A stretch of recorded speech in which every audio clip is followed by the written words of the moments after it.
네, SBS 이제 이게 정치 쇼 1월 29일 수요일 신종 코로나 바이러스가 지금 널리 빨리 퍼지고 있는 가운데 걱정되는 마음으로 방송을 진행 중입니다. 우리 청취자분들도 걱정 많이 하고 계십니다. 백승엽님, 코나 입뿐만 아니라 눈으로도 신종 코로나 바이러스가 전염될 수 있다는 말이 있는데 사실인가요? 이게 아마 그냥 보기만 해도가 아니라 이 뭐라고 하나 이눈 각막을 통해서를 아마 얘기하신 것 같습니다. 이따가 여쭤보고요. 1990님은 저는 천안 시민입니다.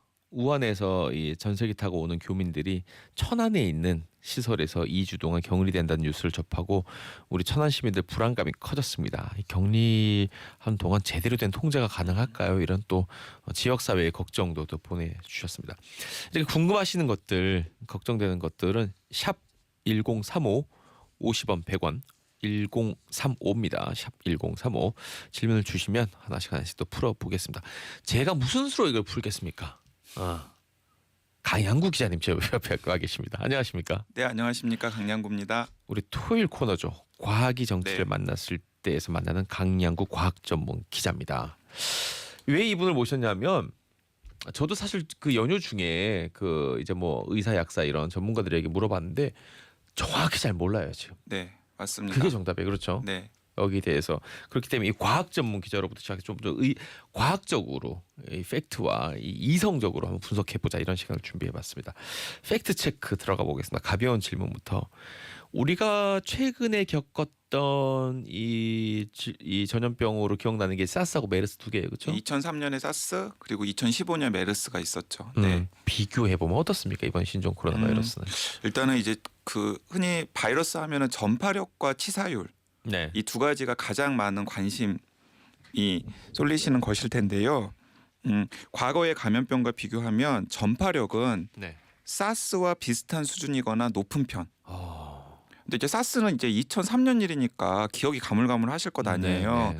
그래서 2009년에 신종플루는 다들 생생히 기억하실 것 난리 같아요. 났었죠, 진짜. 신종플루 때와 비슷한 수준이라고 생각하시면 될 것 같습니다. 정말 높은 거 아닙니까? 감염률이? 높은 거죠. 네. 그런데 이제 문제가 되는 것은 사스도 그렇고 신종플루도 그렇고 최초 발병된 다음에 몇 개월 안에 전 세계적인 대유행이 되었잖아요. 네네네. 그래서 지금 WHO나 우리나라의 보건당국 그리고 많은 시민들이 불안해하시는 것 같고요. 또 둘 다 지역사회 감염이 있었고 세계적인 대유행으로 번졌다라는 거 이게 중요합니다. 그런데 현재로서는 약간 가슴을 쓸어내리는 부분이 있어요. 뭐죠? 치사율 부분입니다. 어허. 네, 이제 걸렸는데도 어쨌든 간에 치유가 될 수 있을 가능성이 높아진다면 그건 다행스러운 일이잖아요. 네. 사스는 이제 거칠게 설명을 해보면 100명 중에 10명이 죽었어요. 너무 높네요 치사율이. 네, 그러니까 10% 정도. 메르스는 약간 독특한 경우인데 국내에서 2015년에 100명 중에 35명이 사망했습니다. 그러니까 감염자 100명 중에 35명이 사망했다라는 거죠. 근데 현재까지는 이 신종 코로나 바이러스는 100명 중에 약 2명 정도예요. 그러니까 그 수준을 유지하고 있습니다. 현재까지는. 그리고 더 다행스러운 것은 중국 밖에서는 아직 사망자가 없어요. 모든 사망자는 다 중국 안에서만 중국 안에서만 나왔습니다. 근데 현재 이제 프랑스에서 확진 판정을 받은 중국인 노인이 위험하다라는 이제 보도가 있긴 한데 그래서 예의주시해야 될 것 같긴 한데 어쨌든 다행스러운 것은 사스나 신종플루 혹은 메르스와 비교했을 때는 치사율이 현재까지는 낮고 그리고 중국 밖에서는 아직 사망자가 없다라는 사실이 좀 가슴을 쓸어내리는 대목입니다. 이거 관련해서 그런 말씀하시는 분들도 많아요. 이거 좀 확인되지 않은 걱정입니다만 이게 죽지는 않아도 폐가 많이 상한다. 이게 그건 사실입니다. 사실이에요. 왜냐하면 이 신종 코로나 바이러스의 이제 중요한 특징이 처음에는 상기도를 그러니까 기관지 위쪽, 네네. 우리가 목이라고 네, 목이라고 하는 코 그리고 기관지까지를 이제 공격을 하다가 궁극적으로는 폐를 공격해요.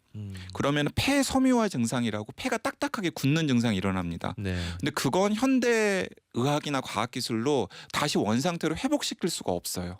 그렇더라고요. 저희 그 집안에도 환자 한 명 있는데. 네, 그래서 그렇더라고요. 일단 이제 걸리면 생명을 잃지는 않지만은 영구적인 폐 손상이 있을 수 있기 때문에 조심해야 된다라는 거죠. 그런데 이제 어쨌든 간에 임상 경험이 지금까지 가장 많이 축적되어 있는 건 중국이잖아요. 네. 근데 중국의 방역 당국에서 내놓은 새로운 정보 가운데 제 입장에서는 약간 좋은 시그널인 게 무엇이냐면 공격을 하는 연령대에 있어서는 무차별적입니다. 그런데 노약자 중에서 아이들이 비교적 가볍게 앓고 지나간다. 아 그나마. 네, 이게 그 이유는 정확하게 모르겠어요. 그런데 어쨌든 임상을 해본 중국 의사들의 말을 종합해 보면 아이들은 가볍게 앓고 지나가니까 그나마 치사율이 좀 낮고 또 노약자 가운데 아이들이 가볍게 앓고 지나가는 것도 약간 안심할 대목이 아닌가 싶습니다. 낮은 치사율과 더불어서. 낮은 치사율과 더불어서. 하지만 네. 어쨌든 이 영구적인 손상, 폐 손상이 동반된다는 점에서는 이건 좀 무서운 거죠. 왜냐하면 그 걸리면 진짜 안 좋거든요. 네, 그리고 이제 보면은 국내 확진자들도 다 이제 50대 남성들이잖아요. 아하. 네. 알겠습니다. 그리고 또 어르신들 사망자들 중에 어르신들 많기 때문에 이제 그런 대목들이 굉장히 좀 걱정스러운 대목이죠. 그 메르스 때 우리 강영우 기자님이 그 이 메르스 환자가 발생한 병원 실제 그 이름 실명을 처음 공개한 기자 아니었습니까? 이게 중요한 부분입니까? 확진자들이 있는 곳을 이렇게 공개하는 게? 그러니까 이제 그 기억을 복귀해 보면 2015년 당시에 처음에는 시민의 혼란을 이유로 메르스 감염병의 실명을 공개하지 않았었습니다. 네네네. 주요 동선도 공개하지 않았고요. 지금과는 굉장히 달랐었는데 그래서 초기에 오히려 병원 내 감염이 굉장히 늘어났어요. 근데 제가 당시 취재를 하면서 WHO의 지침 같은 것을 보면 방역 당국이 시민과 투명한 정보를 공유해서 협조를 구하는 게 오히려 방역에 효과적이라는 권고가 있었거든요. 그래서 전문가들과 토론을 한 끝에 당시에 이제 정부 방침을 거스르고 최초로 메르스 감염병의 실명을 공개했었는데 덕분에 제 개인적으로는 많은 시민의 목숨을 구하고 또 전염병 시스템 개선을 하는데 도움을 줬다라는 뿌듯함이 있고요. 이제 그런 영향 때문에 이번에는 가능하면 정부가 알고 있는 여러 가지 역학조사 결과를 투명하게 시민들에게 공개하고 또 시민들이 협조를 구하는 식으로 시스템이 변경되었습니다. 근데 그게 굉장히 좋은 일인 것 같습니다. 그냥 아주 현실적으로는 그 경로가 마치 그 서울시도 딱 놓고 이렇게 여기서 이렇게 갔습니다라고 요즘 공개를 하잖아요. 이제 네, 바뀌어서. 심지어 네, 병원 이름도 공개하고 뭐 그렇죠. 편의점 이름 위치까지 다 공개를 하죠. 네. 이게 이 동생이 나랑 겹친다. 시간은 딱 맞지 않지만 내가 2시간 전에 그 뭐 이미 공개가 됐으니까 얘기하겠습니다. 그 뭐 압구정동에 있는 글로비 성형외과를 내가 갔다 왔는데 네. 거기 쌍수를 받았는데 이거 내가 쌍수 받기 2시간 전에 이 사람이 왔다 갔네? 걱정해야 되는 겁니까? 그 경우에는 약간 걱정하셔야 돼요. 아하. 자, 제가 정확하게 설명을 드리면 흔히 이제 밀접 접촉차라고 그러잖아요. 네. 밀접 접촉차의 기준이 무엇이냐면은 환자와 신체적 접촉을 했거나 혹은 환자가 증상이 있는 동안 막 콜록콜록하게 기침을 하고 있는 동안에 1 내지 2m 이내의 공간에서 1시간 이상 같이 머무르는 사람을 밀접 접촉자라고 분류하는 합니다. 기준이 있군요. 네, 기준이 있어요. 이제 그런 식으로 보통 기준을 하는데 왜 1 내지 2m고 1시간이냐면 환자가 기침을 할 때 이제 입이나 코를 통해서 바이러스에 오염된 비말이라 그러죠. 침방울. 예, 침방울이 딱 나오는데 그게 1 내지 2m 정도까지 튀어나갈 수 있거든요. 그러면 공교롭게도 그 앞에 바로 있었다 그러면은 만에 하나 호흡기 같은 것들을 통해서 코나 입을 통해서 그것을 이제 흡수할 가능성이 있어서 오염이 될 가능성이 있기 때문에 이제 그런 밀접 접촉자의 기준을 세워놓은 거예요. 또 1시간 정도 1시간 이상 같이 있었다 그러면 훨씬 더 그럴 가능성이 높아졌을 것 아니에요. 이제 그래서 그렇게 밀접 접촉자 기준을 세워놓고서 관리를 하는데 예를 들어서 제가 구체적인 예를 들어보겠습니다. 예를 들어 그 3번 확진자도 병원 대기실에 있었고 네. 4번 확진자 같은 경우도 이제 병원을 2번이나 다녀왔잖아요. 네네네. 그러면 4번 확진자 같은 경우는 해당 병원에서 그분을 진료한 의사나 응대한 간호사 야. 혹은 3번 확진자의 경우에는 지인이 수술과 진료를 받는 병원, 그러니까 글로비 성형외과의 대기실에서 오랫동안 같은 공간에 있었던 경우라면 자신의 몸 상태에 주의를 기울여야 됩니다. 그렇군요. 이분 같은 경우는 제가 정말 자주 가는 편의점도 들렸더라고요. 아, 그래요? 잠원 GS25. 맞아요. 그 근처에 사시죠. 네, 네. 저 바로 집 앞에 제가 한강 산책할 때 맨날 거기서 네. 그런데 예를 들어서 옥수수, 네, 그거 이제 여기까지 이야기하면 너무 걱정하실 건데 그것이 아니라 예를 들어서 뭐 하루 이틀 사이로 동선이 겹쳤다는 이유로 혹은 반나절 한나절 사이로 동선이 겹쳤다는 이유로 걱정을 하실 필요는 없을 것 같고 우연히 나 잠깐 스쳤을 것 같아. 그럴 수도 있죠. 혹은 그 식당에서 같이 밥을 먹었을 것 같아. 그런 거 같은 경우에는 크게 걱정을 하실 필요 없다라고 제가 말씀드리겠습니다. 알겠습니다. 이게 질문 하나 그러면은 좀 우려를 덜기 위해서 던져드립니다. 7046님께서 긴급 질문이라고 괄호에 달아주셨습니다. 네. 혹시 중국발 미세먼지를 통해서 바이러스가 한반도에 침투할 가능성도 있나요 했는데 없습니다. 없죠. 네, 없습니다. 걱정 마세요. 네. 바이러스가 그렇게 오랫동안 거친 환경에서 살아남지는 그러니까 않습니다. 숙주 몸을 벗어나면은 보통 이틀 이내에 죽습니다. 네, 네. 최대. 네. 저 바다를 건너오지 못합니다. 네. 이 그 아까 많은 질문들이 올라온 게 이제 결막 부분이에요. 지금 말씀하신 것처럼 비말, 침방울 통해서 충분히 이제 감염이 가능한 거고 이 침방울이 공기에 있는데 내가 이렇게 들이마시면 가능한 거고 결막은 어떻습니까? 사실 근데 더 중요한 전파 경로는 무엇이냐면은 네. 그렇게 비말이 쏟아지면은 결국에는 무겁기 때문에 가라앉잖아요. 네. 그래서 여기저기 묻습니다. 아, 그렇게 묻은 걸 손으로 만진 다음에 누군가가 그 손을 씻지 않고 입이나 코나하고 눈을 비볐을 때 점막을 통해서 바이러스가 침투할 가능성이 가장 큽니다. 그러니까 이제 눈을 통해서 침투가 가능하다라는 건 뭐 보기만 해도라든지 혹은 공기 중을 통해서 눈에 들어가서 감염이 되는 것이 아니라 만진 손으로 눈을 비볐을 때 점막을 통해서 감염이 되는 거거든요. 그래서 그 방금 나백주 서울시 국장님께서도 손 씻기 강조하셨잖아요. 네네네네. 계속해서 전문가들이나 의사들이 손 씻어라, 손 씻어라, 손 씻어라 하는 것도 바로 그 때문이에요. 심지어는 마스크를 착용하는 것보다 손을 씻는 게 훨씬 더 효과가 좋다라고 하는 공고까지 있습니다. 아 큰일이네. 왜냐면 제가 이게 그 아기 때부터 버릇이 눈 비비는 버릇이 있어요. 네. 눈에서 막 소리 나거든요. 그러니까 이제 눈 비비거나 아니면 코 후비거나 혹은 입에다가 손가락 빨거나 알겠습니다. 이거 최악입니다. 네. 아 여러분 조심하십시오. 저도 조심하겠습니다. 그 우한에 있는 교민들이 내일부터 전 세계로 입국하는 관련해 가지고도 아까 천안 시민도 이제 질문 주셨지만 네. 많은 걱정을 합니다. 이 격리 조치는 어떻게 보십니까? 그러니까 다들 동의하실 것 같아요. 그러니까 국가가 시민의 안전을 위해서 그 우한에 있는 동포들을 데리고 오신다는 것에 대해서는 다들 이제 동의하실 것 같은데 네. 이제 추가 감염의 위험성이 없겠느냐라는 데 걱정을 하실 것 같습니다. 자, 그런데 오히려 이렇게 관리하는 게 감염 가능성을 차단하는 데 도움이 돼요. 그래요? 왜냐하면은 그 최근에 한 신문 보니까 우한에 있던 기자가 탈출했다라고 막 자랑하듯이 기사를 써놨더라고요. 네네네네. 탈출기처럼 막 묘사하고 그런 그러더라고요. 식으로 개별 입국을 하면 훨씬 더 관리하기가 어려워져요. 그 우한에 있는 시민들이 어떤 식으로든지 간에 탈출해가지고 고국으로 돌아오려고 할 것 아니에요. 그러면 공항에서 개별을 잡아내야 되기 때문에 훨씬 더 방역의 위험이 있는데 가장 가능성이 높은 오염 지역에 계시는 분들을 한꺼번에 통제를 해서 비행기 타기 전에도 체크하고 비행기 내릴 때도 체크하고 심지어는 2주 동안 한 곳에 격리를 하고 당연히 격리를 하면 격리라는 것 조치가 그 근처에 있는 지역사회와 왕래를 없도록 하는 게 기본이 되어야 되겠죠. 네네네. 그래서 오히려 대한민국 시민들 입장에서는 훨씬 더 그 감염 가능성을 차단하는 조치라고 생각하시는 게 더 마음 편한 일일 것 같습니다. 알겠습니다. 자, 이 잠복기 이야기를 좀 해보겠습니다. 이 보균자와 환자가 다르지 않습니까? 이 네. 보균을 하고 있다가 발병이 되면 이제 그다음부터 환자로 진행이 되는데 이 아직 그 잠복기 상태에서 발병하기 전의 상태에서도 전염이 가능합니까? 이게 이제 약간 이제 주의 깊게 제가 말씀을 드릴게요. 많은 분들이 궁금해하시니까 중국에서 계속해서 이 잠복기 감염 이야기가 나오고 있어요.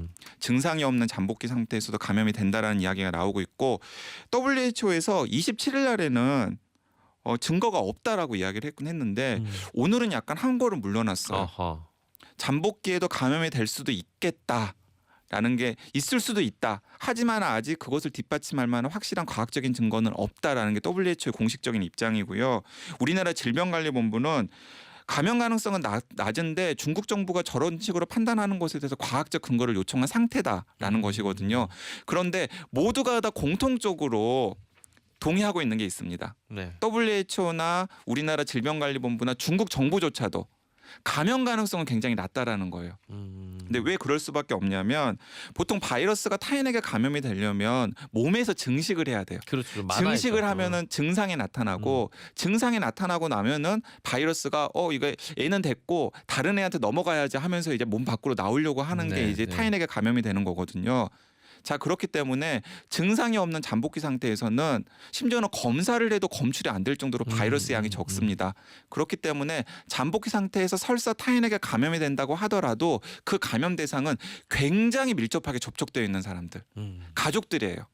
현재 사례 케이스도 보면 다 가족들이거든요. 아하. 그러니까 지역사회 감염 잠복기 상태에서 뭐 비행기를 같이 탔거나 같은 공간에 있어서 지역사회 감염의 가능성은 굉장히 낮다라는 사실은 중국 정부도 인정하고 있는 사실이기 때문에 잠복기 감염에 대해서 일반 시민들이 그렇게 크게 불안해하실 필요는 없을 것 같습니다. 알겠습니다. 자, 네. 잠복기 지나서 이제 발병이 돼서 환자가 됐다고 이제 그 단계로 넘어갑니다. 자, 그래서 이제 발병이 될 때 그 증상 나타나는 증상은 어떻게 되는 겁니까? 근데 처음에는 이제 상기도를 공격한다 그랬잖아요. 네. 감기의 다른 이름이 상기도 감염증이잖아요. 아하. 그러니까 비슷하겠네. 감염. 똑같아요. 감기하고. 똑같아. 장기침, 목 통증, 미열. 아주 약한 감기 증상과 똑같습니다. 우리도 그래서 흔히 1년에 몇 번씩 흔히 겪는 거 있는 아닙니까? 제가 생각하기에는 그 4번 확진자가 병원을 찾아갔는데도 불구하고 병원에서도 대수롭지 않게 생각했고 본인도 대수롭지 않게 생각해서 걸러지지 못했다라는 게 많은 보도를 통해서 알려졌는데 네. 그때도 너무나 가벼운 감기 증상이었기 때문에 넘어간 것 같아요. 그런데 이 신종 코로나 바이러스 초기 증상이 특별하지가 않습니다. 그냥 감기 증상이랑 똑같아요. 그러니까 뭔가 우한을 다녀왔거나 중국을 다녀왔거나 혹은 그런 분이랑 접촉했던 분들 중에서 아주 약한 감기 증상이라도 있으면 이거 내가 감기가 아니라 신종 코로나 바이러스 감염증일 수도 있다라고 생각하시고 일단은 손 드셔야 되는 게 맞는 것 같고요. 근데 문제는 뭐냐면은 이 상태에서 조금만 되면은 감기는 낫잖아요. 네. 그런데 신종 코로나 바이러스는 폐를 공격한다라는 사실, 그래서 폐렴 증상으로 이어진다라는 것. 네, 그게 이제 무섭습니다. 그래요. 이런 이제 그 환자 혹은 또 그 보균자 막기 위해서 아까 손 자주 씻는 게 제일 중요하고 그다음 마스크 쓰는 것도 중요하고 사람 많은 곳 빼고 이런 상식적인 그런 또 대처 방법이 있겠죠. 질문이 하나 올라왔습니다. 5540님께서 남편이 문구점 운영하는데 어제부터 출입문이라든지 뭐 현관, 책상 이런데 에탄올 분무하고 소독하는데 이런 거 도움이 될까요? 도움 안 됩니다. 도움 안 됩니까? 네. 제가 생각하기에는 그 시간에 손을 한 번이라도 더 씻고 그래도 불안하다면은 마스크를 끼고 다니시는 게 훨씬 더, 예를 들어 문구점을 운영하시면은 손님들을 응대해야 될 것 아니에요. 네네네네. 그때 마스크를 착용하시는 게 훨씬 더 도움이 되는 일입니다. 가게 바닥에 에탄올 네, 뿌리는 네, 것보다는. 네. 알겠습니다. 질문 많이 옵니다. 마스크 필수인데 이게 그 황사 마스크처럼 등급이 있습니까? 아니면 간단한 마스크로만 가능합니까? 첫 마스크도 도움은 됩니다. 오케이. 하지만은 완벽하게 막기 위해서는 KF80 마스크를 권해드리고 싶어요. 숫자가 80 찍힌 거. 네, 왜냐하면 그보다 더 숫자가 높으면 더 바이러스를 막아주는 데는 높지만은 숨쉬기가 곤란하기 네, 저 써봤는데 때문에 너무 힘들더라고요. 네, 힘들어요. 그런데 마스크는 사실은 감기 증상이 있는 분들이 착용하는 게 훨씬 더 좋습니다. 타인에게 폐를 끼치지 않기 위해서. 일종의 에티켓으로. 그게 오히려 효과가 돼 있는 거예요. 알겠습니다. 박승혜님께서 이 질문 해주셨습니다. 수영장, 목욕탕 이렇게 이제 그 옷을 벗고 들어가는 곳 네. 장소 이런 데는 어떻습니까? 예, 기본적으로 사람이 많은 곳은 피하는 게 좋겠죠. 하지만은 수영장, 목욕탕에 바이러스가 사느냐라고 저한테 물어보시면 아니다라고 답해드리겠습니다. 바이러스는 일단 고온에 취약하고요. 그리고 수영장 물이나 목욕탕 물은 염소 소독하잖아요. 그렇죠. 바이러스가 좋아할 만한 환경이 아니에요. 오히려. 네네. 그럼에도 불구하고 탈을 실리는 상당히 위험할 수 있잖아요. 그렇죠. 그러니까 사람들 많이 모이는 곳은 이제 기본적으로 피하는 게 좋은 건 상식인데 뭐 수영장 물이나 목욕탕 물을 통해서 바이러스가 전파되지는 않습니다. 네. 가끔 어떤 실내 수영장 가보면 저도 죽을 것 같아요. 냄새나가. 냄새나서 맞습니다. 자, 이 바이러스 발생이 참 아직까지도 안 밝혀. 이런 경우 처음 봤어. 박쥐라고 했다가 아닌 것 같다고 했다가 뭐 어디 뭐 실험실에서 뭔가를 실험하고 있는데 새 나왔다든가. 어떻게 보십니까, 강경구 바이러스? 기본적으로는 박쥐에서 나온 것 같습니다. 박쥐다. 네, 박쥐가 원인인 것 같아요. 지금 신종 바이러스들이 대부분 다 박쥐에서 유래한 경우가 많거든요. 근데 박쥐가 인간과 똑같은 포유류이고 그 안에 굉장히 많은 코로나 바이러스들이 막 공생하고 있는 상황이었어요. 그렇다고요. 그런데 그 박쥐에서 어떤 우연한 경로로 이제 그 종간 장벽은 아니죠. 박쥐도 포유류니까. 네. 그러니까 사람에게도 전파가 되는 형태로 코로나 바이러스가 변이를 일으켜 가지고 우리한테 넘어온 게 사스도 그랬고 메르스도 그랬고 이제 이번에 이 신종 코로나 바이러스도 그렇다라고 대부분의 과학자들이 짐작하고 있습니다. 근데 좀 더 정체는 연구를 더 해봐야겠죠. 이 크게 보면은 유사성이 있군요. 앞에 말했던 그 이 뭐 메르스라든지 사스 이런 거랑. 네, 그렇습니다. 유사성이 있는데 메르스랑 한 50% 정도 비슷하고요. 50%. 유전자 분석을 해보면. 그리고 사스랑은 한 79% 정도 비슷하고요. 그리고 박쥐 안에 있는 코로나 바이러스랑도 90% 정도 비슷한 걸로 그거 상당히 나왔어요. 비슷하네요. 상당히 유사합니다. 이게 저 어릴 때는 뭐 신종 바이러스 이런 거 못 들어봤고 그냥 에이즈 하나였어요. 네. 딱 하나. 근데 네. 에이즈 그것만 그냥 바이러스 대표였고 그거 외에는 잘 들어본 적도 없거든요. 요즘 들어서 이런 무서운 무시무시한 바이러스들이 계속 생긴 이유는 뭡니까? 이 너무나 상식적으로 바이러스 입장에서 생각을 해보면 바이러스가 그동안에 기생했던 건 박쥐 같은 동물이었잖아요. 네. 근데 동물의 개체수가 자꾸 줄고 있어요. 숙주가 줄어들고 있는 거예요. 이게 근데 그러면 자기들은 두 가지 선택이죠. 소름. 멸종되거나 다른 숙주를 찾거나. 근데 보니까 지구상에 널려 있는 게 뭡니까? 인간이잖아요. 그러니까 바이러스가 생존하기 위해서는 새로운 숙주를 찾아야 되는데 가장 효과적인 새로운 숙주가 개체수가 많은 인간인 거예요. 그래서 자꾸 이 인구의 수가 늘어나고 동물의 숫자가 줄어들수록 이렇게 이 장벽을 넘어가지고 인수 공통 전염병이라 그러죠. 이런 케이스들이 계속해서 늘어날 가능성이 클 것 같다라는 게 사실은 가장 공포스럽고 가장 우려스러운 대목이죠. 정말 고개가 끄덕여치네요. 네. 우리 청취자 여러분 자연을 보호합시다. 아니면 자연이 우리를 공격합니다. 치료법은 어떻습니까? 지금 그 예방 얘기만 계속 많이 하고 있었는데. 이제 많은 언론에서 보도가 되었듯이 백신 없고요. 치료약 없어요. 기존의 항바이러스제 듣지 않습니다. 그래서 일단은 중국이나 우리나라에서 어떤 식으로 진료를 했는지를 제가 의사 선생님들을 통해서 확인을 해보니까 네. 일단은 발열이나 기침이나 근육통이나 가래 등의 증상들을 완화시키는 그리고 또 폐에 손상이 있으니까 이제 폐렴 치료를 하면서 이제 메르스 치료 때 들었던 메르스랑 유사성이 있잖아요. 그래서 메르스나 사스 때 들었던 몇 가지 치료제를 시도하고 있다고 합니다. 그 중에서 뭐 특이한 게 그 HIV 에이즈를 일으키는 HIV 치료제 가운데 칼레트라라고 하는 치료제가 있거든요. 네, 여기가 있죠. 그 이 중에 하나. 칼레트라라고 하는 치료제를 썼더니 약간 효과가 있는 경우가 있었어요.